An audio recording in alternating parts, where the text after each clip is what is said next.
अस्सलाम वालेकुम, मैं हूं सलवा स्नैन। आप देख रहे हैं मेट्रो 7 पाकिस्तान।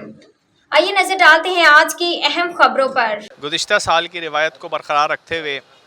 इस साल भी गुलशन टाउन के मुलाज़मीन को हज की सआदत के हवाले से कुरानंदाज़ी का सिलसिला किया है और आज भी 3 खुश नसीबों का नाम अल्हम्दुलिल्लाह इस कुरानंदाज़ी में आया है। इस कुरानंदाज़ी में हम पूरे एम्प्लॉई के हर एक एम्प्लॉई का पूरा अखराजात के हवाले से उसके लिए तमाम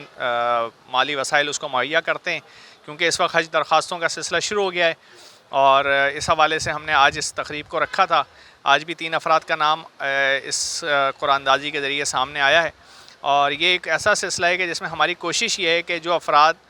हज पे नहीं जा पाए हैं अभी तक या जिनके पास इतने वसाइल नहीं हैं, उन्हीं को इसका मौका मिले। सर्विस को यहाँ पर 31 साल हो गए हैं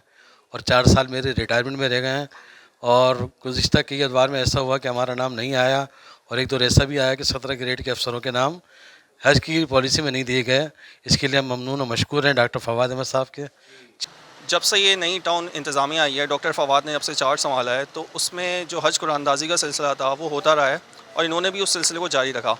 अल्हम्दुलिल्लाह जो इन्होंने पहली कुरानंदाज़ी कराई थी उसमें मेरा नाम आया था और मेरे साथ 2 और साथियों का नाम आया था। तो पिछले साल हमने हज किया अल्लाह के हुक्म से, जो कि मेरी इस्तात नहीं थी और मैंने कभी ज़िंदगी में नहीं सोचा था कि मैं कर पाऊँगा, और मैं इसके लिए हमेशा मशकूर रहूँगा और अपने इदारे के लिए बेहतर से बेहतर काम करता रहूँगा। मेरा अभी अल्हम्दुलिल्लाह जो और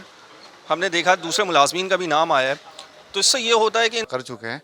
मगर माशाल्लाह से डॉक्टर फवाद की साहब की जानिब से जो स्कीम निकाली गई जिसमें एम्प्लॉय के लिए एक कोटा मखसूस किया गया कि हर साल यहाँ से 3 अफराद हज के लिए जाएंगे, उसमें अल्लाह के हुक्म से मेरा नाम निकला है और मैं डॉक्टर फवाद साहब का और टाउन इंतज़ामिया का बेहद मशकूर